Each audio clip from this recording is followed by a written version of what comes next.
And I discovered, as I'm sure you will too, that there's some of these tips that we're going to go over, you probably already do. But I found I could even do them a little bit better when I really focused and said, okay, well, how am I doing that? And some of them you might be able to select. I don't expect, and I'll be surprised, if anyone says, okay, I'm doing all 10 of them. That's really not the way we work. So pick out one or two that you can apply to what you're doing, and go change the world with it. My employees tease me. They're coming in. We are like super overloaded.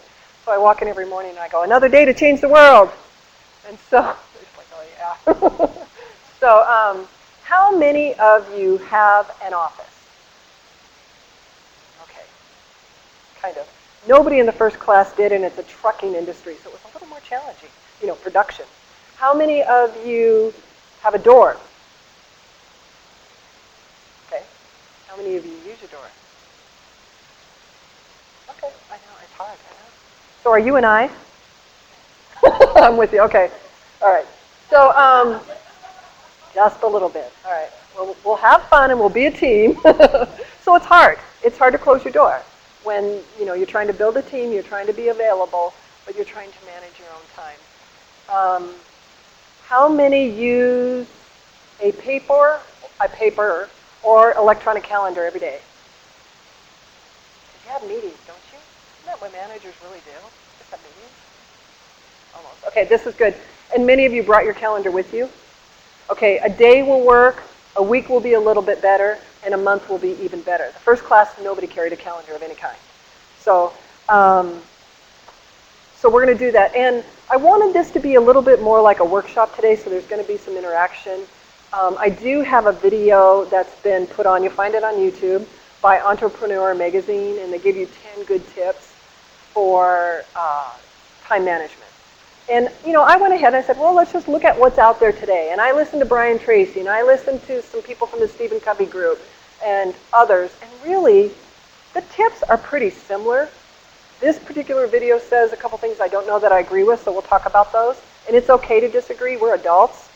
When we hear something and we disagree with it, it gets us that much closer to knowing what we do believe and we do agree with. And I love the debate because that's how great thoughts are formed. And so we'll kind of go through that. I'm going to play it all together, and then we're going to break it down and walk through it and apply it to our individual calendars. So that's a little bit of what the morning's going to look like. But just to get us started, we're going to take a little bit of an assessment. Both sides of the paper, quickly. And this is just basically some time management tips, and you can rate yourself on how well or how often you do them.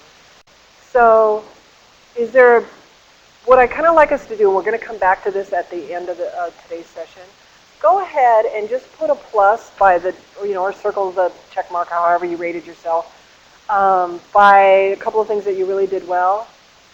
But think about, before we talk about time management, is there an area or two that you think you could really work on? And then we're going to see at the end of the day if that's still the one that stands out at the end of the class that you'd like to work on in the next month. So think about the thing that you might find will leverage you the most.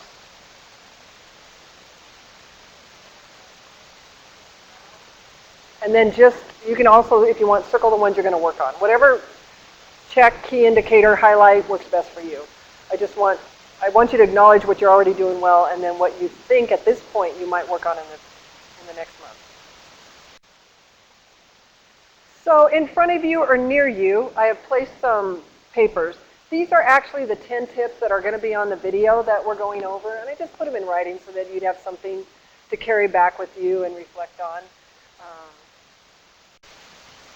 So could you go ahead and just flip the other light on for us? Oh, there's 10 tips. Did you see anything in there that you already do? There that you don't do? Okay. We're going to go over those in more detail. You can go ahead and take out your calendars if you will. I brought some extras because we're going to write on them. It's a little bit easier, so it looks like many of you did that as well. Would anyone like a monthly or next week's calendar? Empty? All right. You can take whichever one works best for you.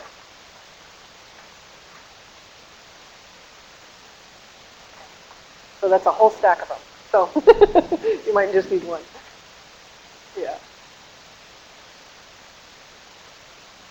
So in your calendar, I see that many of you brought a blank one and others brought one with appointments. So if you happen to have a blank one,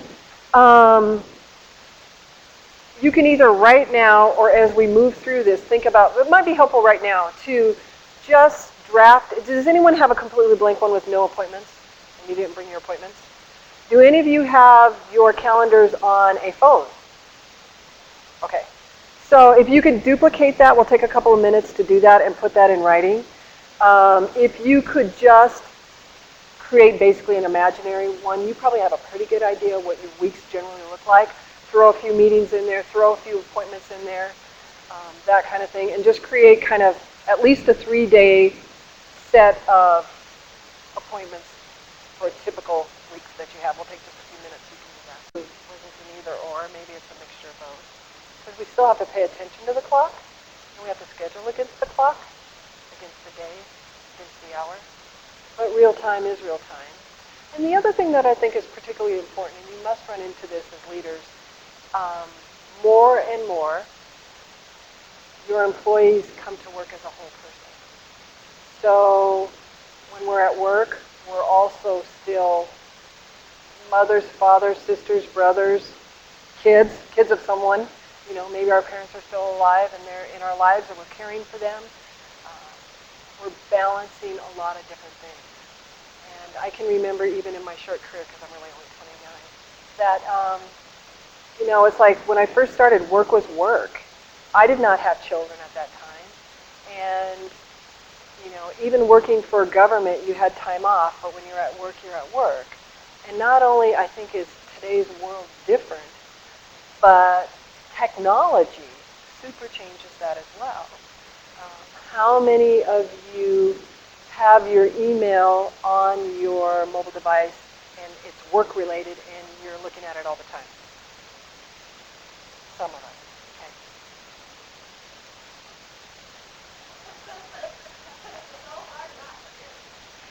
This is real time, not clock time. Okay. It is hard not to. But as we go through today, I guess I would just challenge us all to think about if we can do that better. You know, if your work is driven whereby you're communicating on your email and you need to look at it at all times because that tells you your next step or something that's coming down the pike, that's a different story than Eileen, who has her email on her phone because it's more convenient and I travel and I need it there. But you know what? Nobody's going to know if I look at my personal email. And in my company, it's okay to do that. I have 2 accounts. And how much time is being wasted doing that? And how impulsive is it? We don't even give it a thought, right? But what happens as a leader or a manager when you have someone out there that's supposed to be engaging customers or doing the work that they've been paid to do, and you look over there and they're on their phone. And you know that it's not work because you didn't give it to them, and you don't have a system by which they have to track with. Is that okay? Maybe it is. How much is okay? How much is really not okay? How many people have a social media policy in your company? Not me. So, something to think about. Sometimes it's easier not to have a policy because then you actually have to follow it. And once in a while, employees learn how to use that against you. But it's just, these are just things to think about. And as you can see, the video talked a little bit more about that. But when we're leading, managing, and moving a team of people, even if that's a person, along, we have to think about our communication and how we evaluate that. How much is too much? How much is perfectly okay? And how flexible are we? Sometimes we don't want to see a lot of that, but when an individual is going through a particular situation, a particular life situation, and they need to have that instant communication because they might have to run home, run to the hospital, you know, do those kinds of things, you know, it's okay to have that conversation that says, you know, I know you're going to be tracking this because you're waiting to hear from your family, you know, and that's really okay. So sometimes we can help others by giving them permission for a period of time as well, too. So much to think about. And sometimes we don't think about those things in terms of time management. but everything takes time. Takes clock time, if you will. And again, how do we manage it? When is it getting in the way of results? Okay? So, and when do we need to just treat people as people? There's a balance. Right? So anyone feel comfortable sharing a particular situation in your current employment or prior employment where phone usage was really beginning to be a problem? Run into that yet?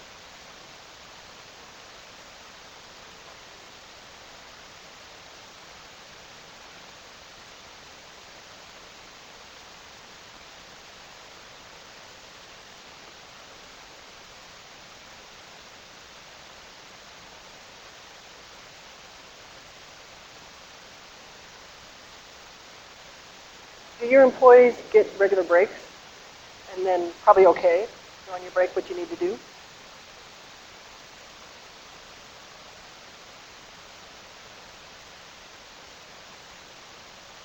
Excellent.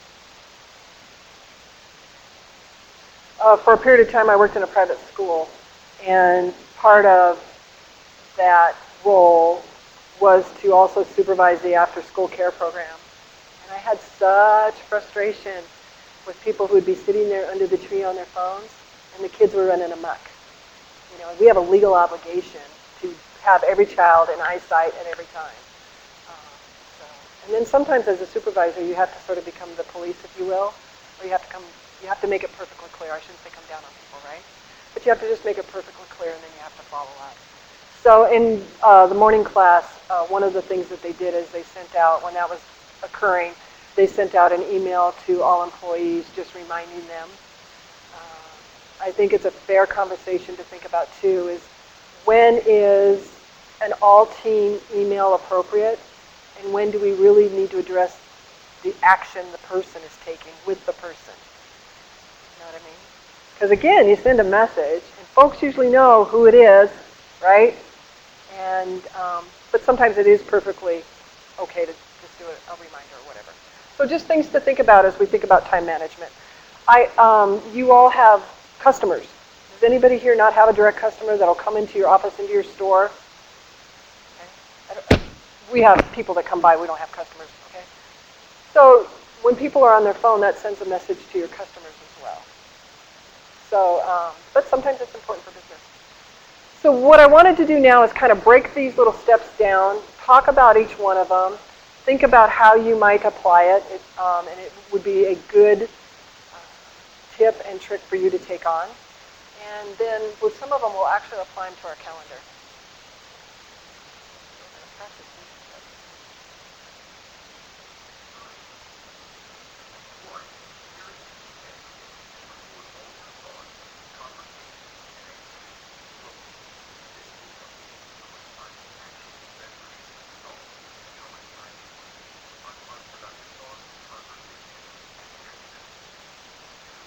Okay.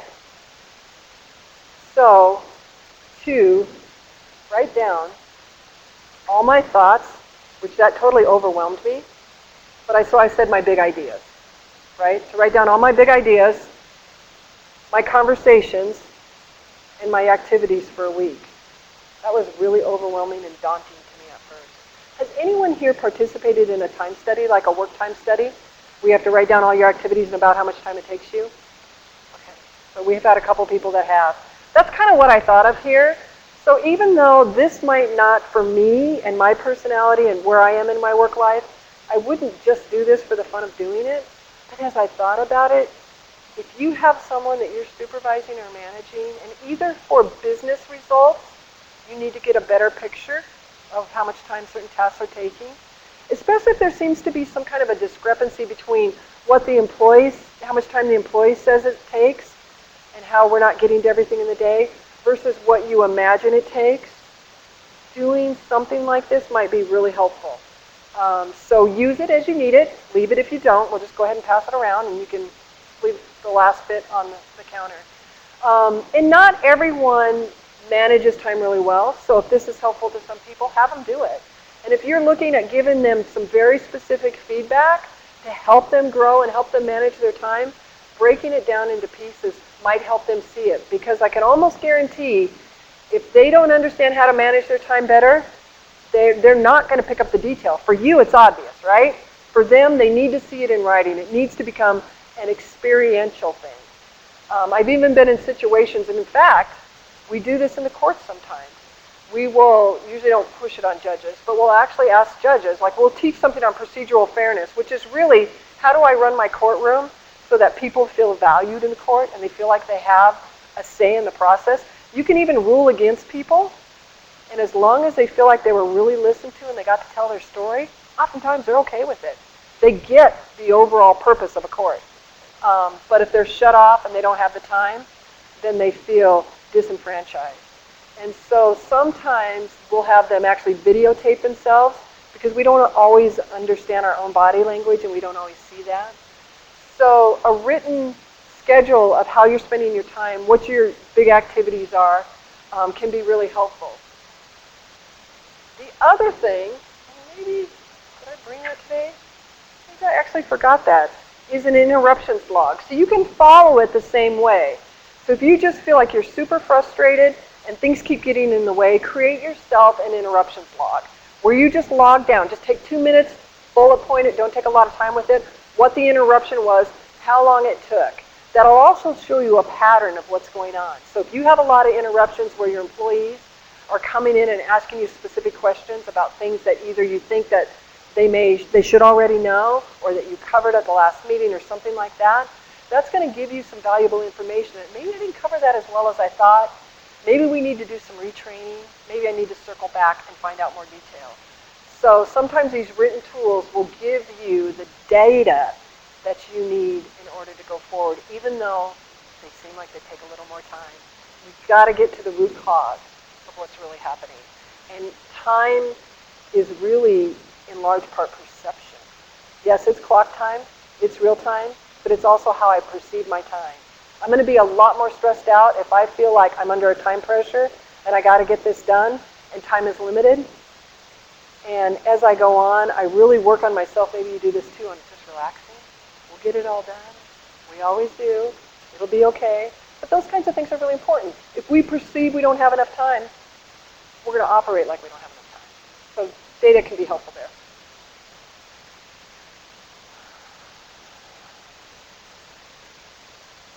So how many of you, it says to carry some kind of a device and to use that device. Is there anybody here who really doesn't use a calendar at all? You just kind of know what your appointments are and you know to get there. Come on, you can tell me. Y'all pretty much use a calendar. Okay. Yeah, that is important. It's also going to be important to some of the next tips that they give us. So let's take a look.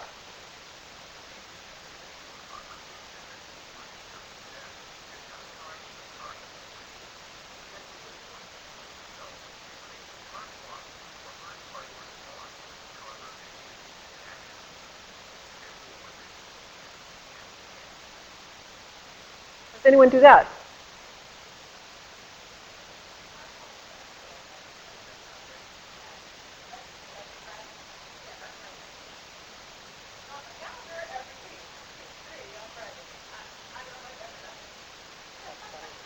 Ever? That's funny. Because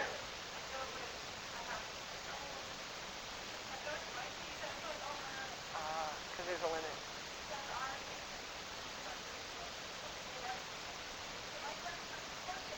Yeah.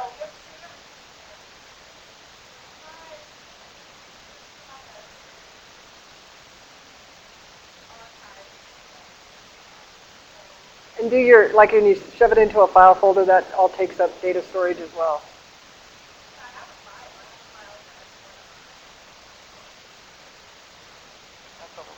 That's overwhelming.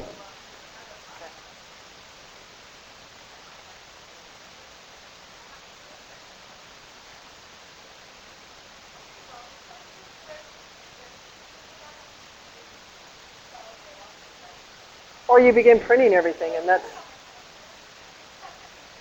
good. I go through spurts where I do it and then I don't. So, does anybody else do that? Do you think that that would be something that might help you?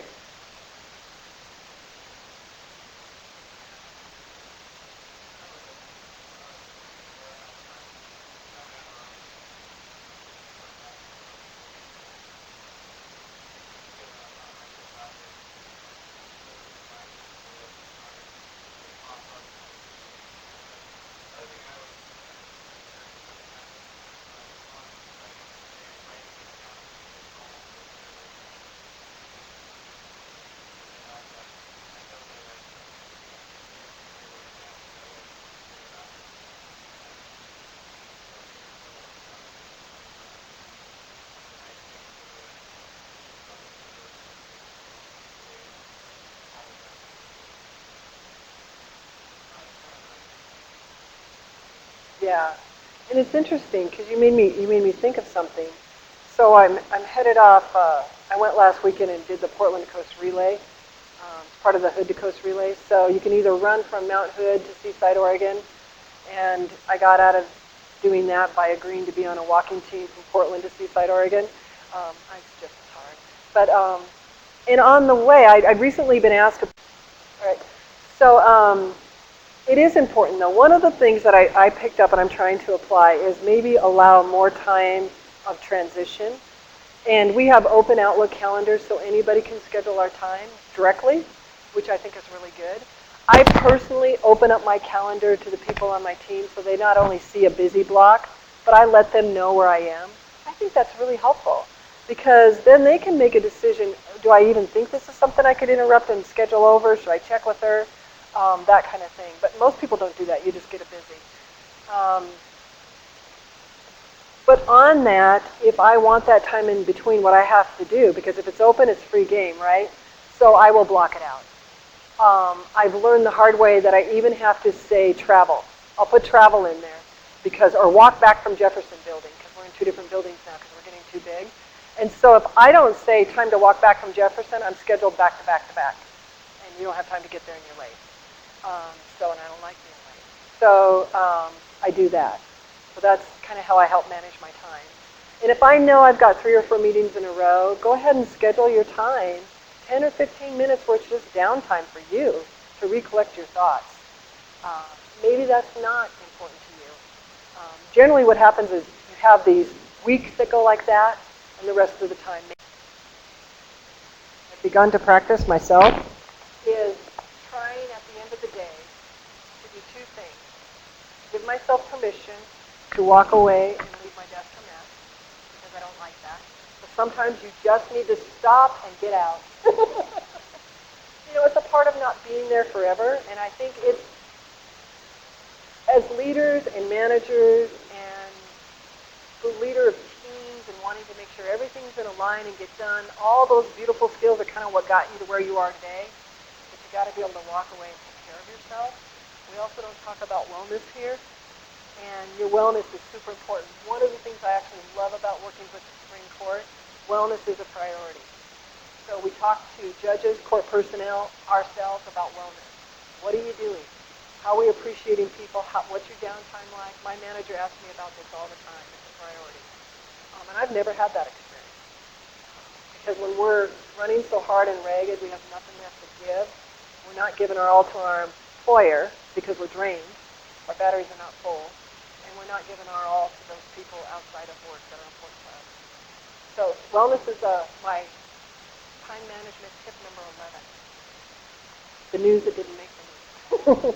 So scheduling that at the end of the day, review your day. How did you do? Did you get the results you were hoping for? What can you do differently? What did you have scheduled that you need to push over and then reprioritize for the next day? If something is getting pushed over day after day after day after day, you need to stop and take a look at it. Is it in fact a priority? I'd like to say if it was, you'd be getting it done, but I know that's where real time comes in. It doesn't always happen, right? So just be thinking about that, but give yourself permission to put it over if it needs to be pushed over. It's not about perfection.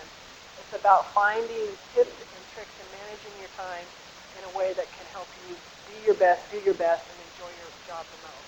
And it's different for every one of us.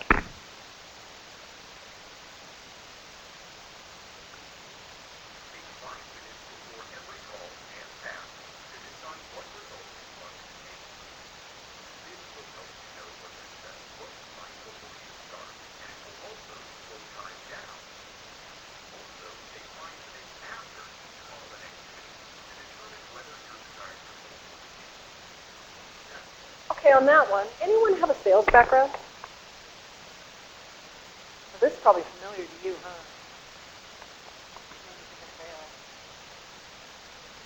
I often have to coordinate people across the state, and so I set up a conference call, kind of set the agenda.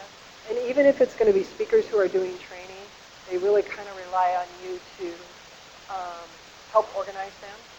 So I have to think about what I'm going to say. And I reflect on, did we get to where we needed to be? Because I have to figure out if I have to schedule another meeting or a follow-up, or they just want to. They're like, okay, I'm going to go work on this. No, let's come back. Let's talk again. Anybody else, though, kind of take that 5 minutes before an important interaction, maybe with your boss, with a customer, with another manager? What do I want?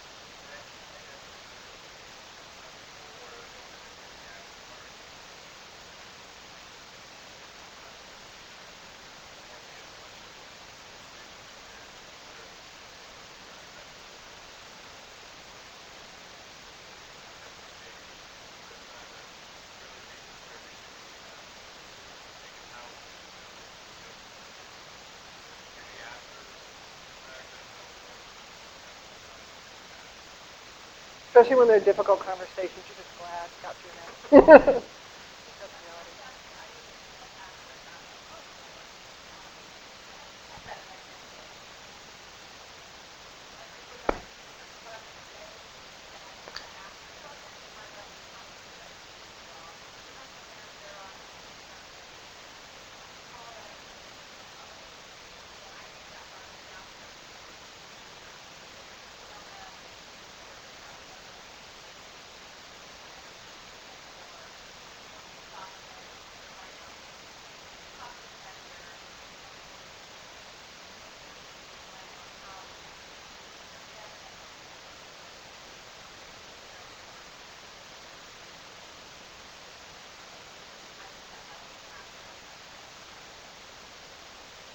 I need to do that more.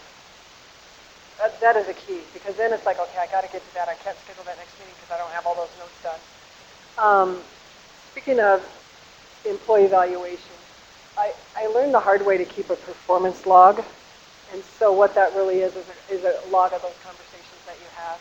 Because then you'll be able to pull it up and remember in detail, when you do your performance evaluation. But fortunately, this is one of the examples I had. For a while, I have a background as a probation parole officer. So for a while, I was assigned to what they call the farm. It was a hard time in the organization, and that was my punishment for coming on board and doing my job. But that was a different story. So they sent me out to the farm, which was to manage work crew chiefs. So they would take offenders out, and they'd do community projects, right? And one of the work crew chiefs, I actually liked him. He had a really gregarious personality. And he was kind of edgy, and he'd get himself in trouble. But I'd rather just, maybe that's why I was a parole officer, I'd rather deal with somebody who just kind of told you how it was, rather than kind of kept it all inside. But he did a little too much. And he was harassing his coworkers that he had worked with for years. And, doing ethnic slangs and teasing them and just being relentless, not just a little. So that's, I think, one of the reasons they kind of set me out there, right? Oh, get rid of that. And so I was leading, and I knew enough. There were 2 supervisors out there that I managed, and I knew enough of what was going on, so it was not a surprise. But I immediately beginning to document every conversation that we had, hoping and praying that I wouldn't use it. And I have to tell you, I've never done this good since then, honestly. Even though I know and I learned, it's hard to do. And so I documented everything. And one of the things I realized is he wasn't seeing, like time management. If I don't already have those skills, he wasn't seeing that in himself. We didn't know what it would look like. And in one conversation, when we were just sitting down and talking, his supervisor was there, and he actually, I had a really small office, right? So he actually stands up, and he's standing over his supervisor while he's being animated and talking. I didn't react, because I understood what he was doing, but I said, let's stop for a minute, and I'm going to show you what you did. And I'm going to tell you, I'm going to stand up, and I'm going to wave my arms, and I'm going to have actions. So I just want you to know that, so it's not a surprise. We're in a small space here. So I showed him all of that, but then I documented it. And that turned out to be very, very helpful in the end, because it did go to termination. And he threw a fit when he did it, and he took off his cell phone, and he slammed it in the conference, and he wanted to be a big drama, and I had to order him off the property. But we won it in a grievance because of the documentation. So even as you think about your own time management, you're dealing with employees, those kinds of tips and tricks can save you valuable time in the end. They also save you anxiety that comes with leading and managing other people. For some of us, the difficult conversation is not nearly as difficult as it is for other people. We're just more accustomed to that. Maybe it fits our personalities better. Um, but for some of us, it's the last thing in the world we want to do. So some of this all goes back to just knowing your own strengths and your own personality, and where you need to ask for help. That's effective time management as well. So I don't think of it really linearly, because everything we do takes time. So.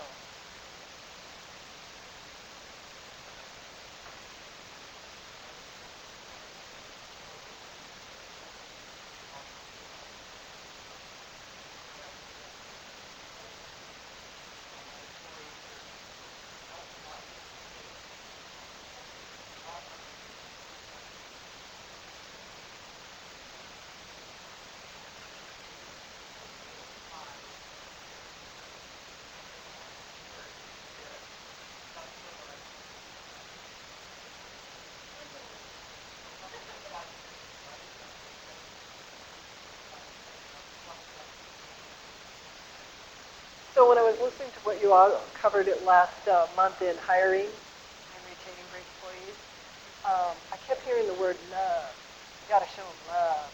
Okay, I'm an I, and that makes me uncomfortable. And so I would imagine for you, that's not how you frame it for yourself, is it? So, which, and that's fair. Somebody should be the recipient, right? So, but even as you are more direct and you try to work on that and approach it in a different way, the more your employees know that that is you, and the more you teach them how to receive that. So yeah, listen to it. And it's not an excuse, because we all need to get better. But I know with some people that you kind of have to look at the whole person and know when they're being kind of mean and gruff. It's not necessarily pointed at you. You know, sometimes you guys are really teddy bears inside. That's all I'm saying. You know, so you put it in context. And I think that's just healthy for workplace relationships. So I appreciate the fact that you're kind of realizing that. How many people, I think many of you supervise people that are not in your current location. Sort of the mobile. I have a couple of people across the state, but not too many. And it makes other challenges. So even how you manage your email and you manage your tone. So my husband emailed me something last week, and I kind of wrote him back, and I go, by the tone of your email, you know, that kind of thing. He goes, email doesn't have tone. But it does. So all those tips and tricks help us out quite a bit, so I appreciate that. Please.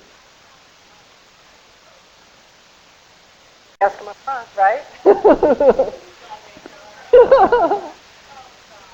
You know, that I think it is a time management issue as well, though.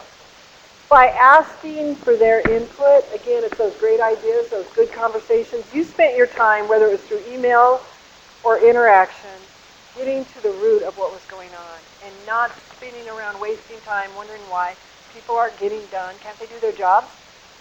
You know, when we do consulting with CEOs and lead managers, oftentimes we run in, you'd be amazed how many times we run into, I just expect them to do their job. Why can't they do their job?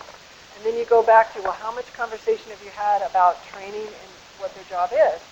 Or how much time have you spent looking from their perspective, what's getting in the way and eating up their time and making it so they can't perform? So the other question with that is, how can I help you? How can we work together to get this done? That's going to be a whole lot better conversation at performance evaluation time as well. Boy, it just releases all that stress out of it. When you have mobile employees, there's even more perception going on because they spend less time with you. And so when we don't know the facts, we make stuff up. We fill in the blanks about what he or she is really thinking, how they perceive us. What if they think I'm not doing my job? That will eat up more time than anything. People can't perform their best and be creative and work with energy when they're stressed out about that. So that was a great example. Thank you.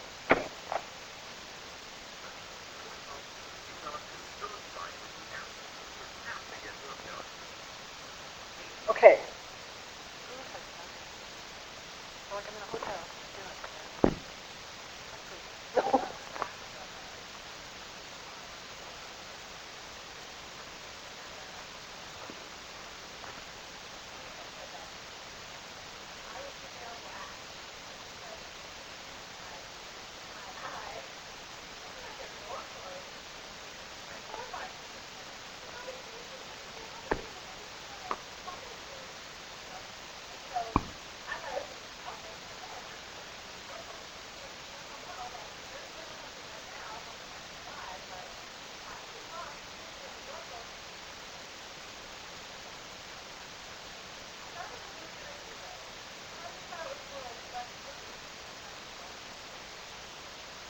lull. Could you, when you're not being your supervisor self, could you use it? Use those signs?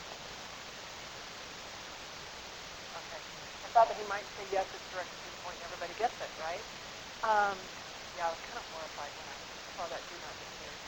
But the concept, how else can we protect some time? What else might we do if we need some uninterrupted time?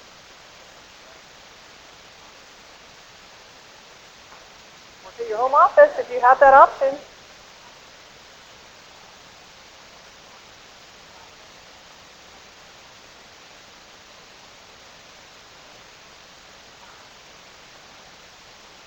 And when you're at home, you don't think, oh, I can just throw in a load of laundry. I hear my stomach growl. I'm going to go get something to eat. It's hard to work at home.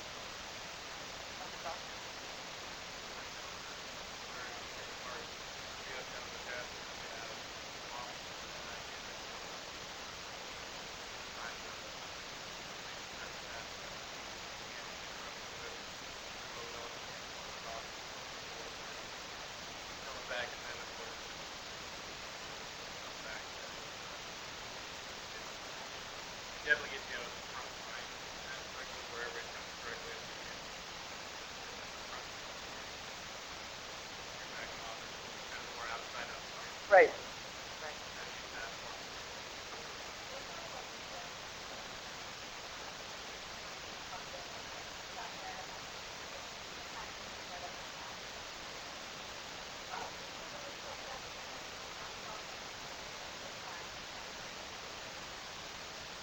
And most of the time, that's fine. They know they got you. You direct them. If you have lead workers and or coworkers, you can, I mean, if you really want to put a sign on your door just to be helpful, I'm available at 1, but if you need assistance, seek him. You know, or something like that. I do have an assistant, and so that's what I'll do. She'll just go, send him to me. You know, she'll help protect my time. Not everyone has that when she's not listening to herself. So there's lots of ways, I think, of doing do not disturb. Um, thought of some others.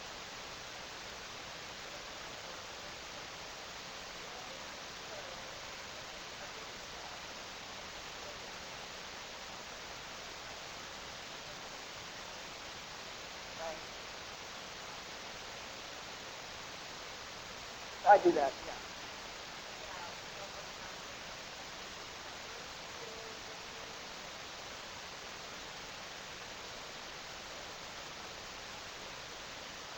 So I recently got an office, and I'm so happy. It's never been a cube. But I have blinds in my windows, so they put their eyeballs up here. I think they're just trying to see if I'm on the phone or something. But I think there are ways of redirecting people, maybe making sure that others can help them if it's urgent. Think about those that you employ. Are there opportunities for growth for them? So you know what, hey, I got to get these numbers done, get this report done. I'm going to be, you know, off the line, off the floor, whatever we call it, buried in my office for about a half hour. Would you be comfortable with me redirecting people to you between 1 and 3? You know, of course they're going to say absolutely. Thank you, I really appreciate it. And they feel like they've done something to help you out a little bit. So use others. Don't be afraid. Does anyone have an open door policy? Yeah. Yeah, it is a good thing. Do you ever have some employees that no matter what won't come through the door? So that's time management. You have to go find them. Oh, okay, that's awesome.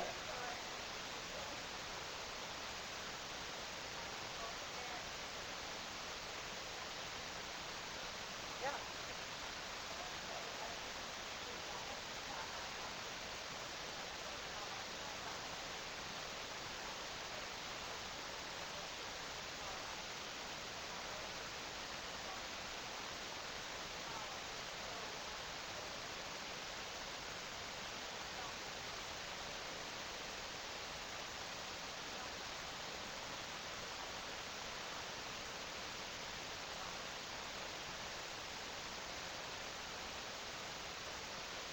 So you could actually schedule time on your calendar to sit in your seat. Honestly. Because your natural tendency is to go and engage, right? Because that's who you are. So I guess you could use the time management in a different sort of sense. That's good. I had a manager when I worked up in Washington. Literally, he did this every day. And he wasn't there. I've never seen anybody do this. He walked around to every employee, and I think he had 26 of them, every morning, and he would just float by your cube and spend a few moments saying, hi, how you doing? He'd either ask you something personal. Usually if we had something we wanted to talk about work, we'd jump in, right then in that moment, but he literally did that every day. And I realized kind of watching him later, not only was it relational, and he saw you as a person, but it was a time management technique for him.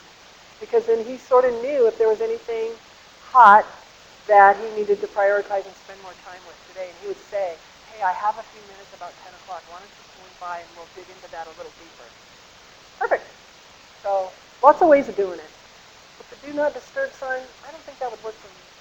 They'd probably draw pictures on it and give it back to me.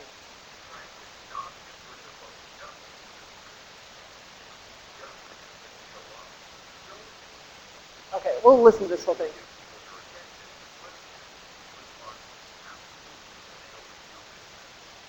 Okay.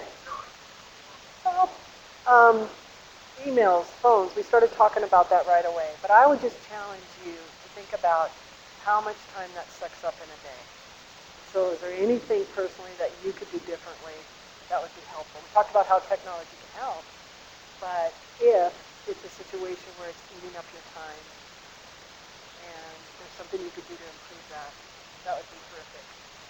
I don't think I faced that so much in my work, other than maybe being on the internet and kind of looking at something that I'm interested in and it's work related, but it's not a priority. But I tell you what I sometimes do at home that I've been thinking about. I like playing those little games on my Kindle. Just those little mindless games, like some people would play solitaire. And I've been thinking as I've prepared for this class, it's okay to have fun, right? It's okay to do downtime while I'm watching TV. But how much time is that taking for me? So there's other things more productive that I could really do. So that was just an example I thought of outside of work that I could do differently. And no one's being hurt by it. Just me, my husband. I put it down when he wants to talk to me, and he helps me do that sometimes. But there's things that just kind of eat up your time.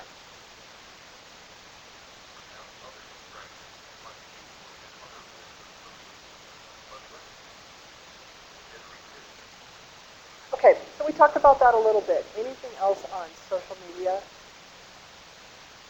would be helpful?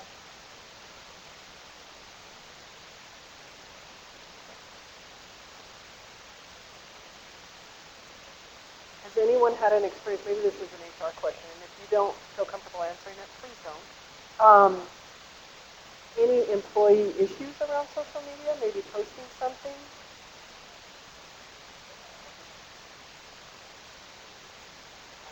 So whether it's done at work or not at work, it can impact your reputation.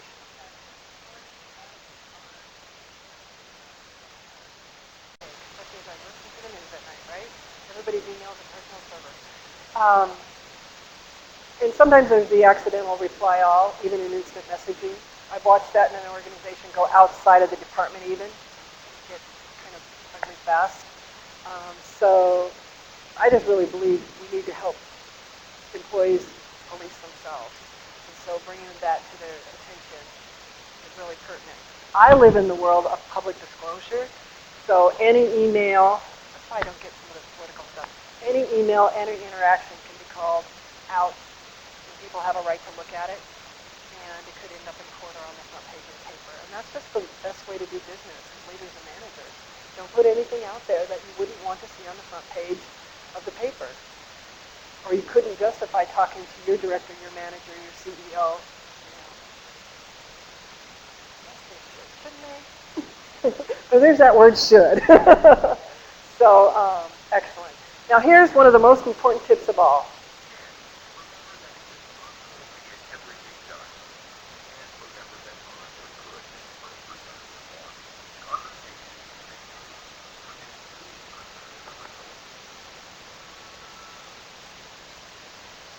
So do we live in that world? Well, 20% of our conversations, because we're intentional enough, we're organized enough, we think ahead enough, 20% of our conversations and activities produce 80% of our results.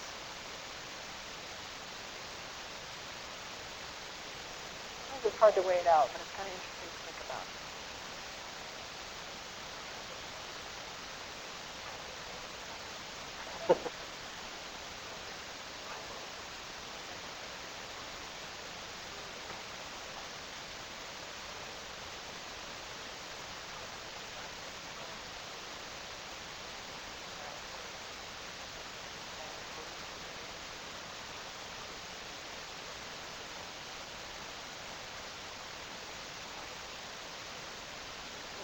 Putting it in writing sometimes helpful, but sometimes it's a little bit impersonal too. So it's all kind of something to manage. So I feel like that was fairly reflective at work. Not so much at home. But sometimes at home I don't want to think about it. Especially downtime. So let's take a look at our assessment that we did about ourselves. Take just a quick look at it to do it again and see if you would change anything that you thought when we first started. This is the first time I've had the privilege of instructing the second class, so help me out. When are we scheduled to quit? Yeah, I should have said an ending time. Okay, lesson learned. You guys, we started before 10, so I thought you were 10 to noon, but, okay, okay, 9:30 to 11:30. We're good. Okay, so take a quick look at your assessment. Would you change anything?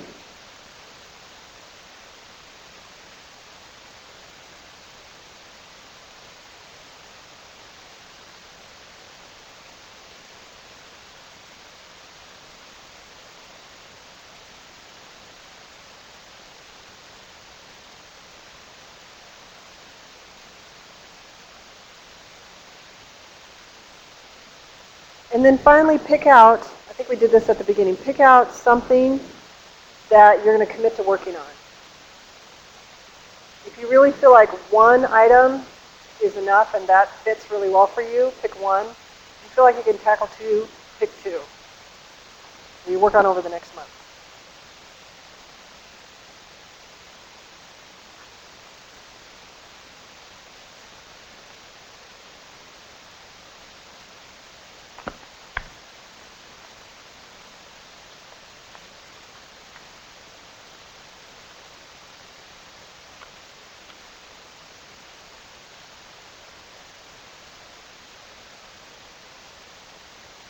Then actually what I'd like to do, if you are not currently from Winco, can you just raise your hand for me? Okay, because I just want to make sure I get you guys in different groups. So Lowell, if you'll come over here and join this group of 4, and then that back table can stay together, and if you guys would just circle around. I would like you to share with the others what it is you're going to work on, and if you specifically have ideas of how you're going to do that, share it with